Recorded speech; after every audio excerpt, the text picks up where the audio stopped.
ഒന്നുമില്ല എൻ്റെ കയ്യിൽ ഇബാദത്ത്, എന്ത് ഞാൻ ചെയ്യും റബ്ബേ ചതിച്ചെന്നെ ഇബ്ലീസ്.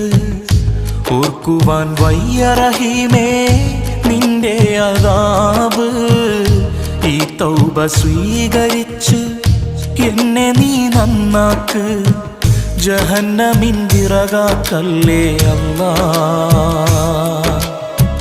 പാപിയെ കരകേറ്റിടണേ നാഥാ, ജന്നത്ത് നൽകുമോ ഓശാരമായല്ലാ. ചോദിക്കാൻ നീയല്ലാതെ ആരുമില്ല നാഥാ. ഒന്നുമില്ല എൻ്റെ കയ്യിൽ ഇബാദത്ത്, എന്ത് ഞാൻ ചെയ്യും റബ്ബേ ചതിച്ചെന്നെ ഇബ്ലീസ്.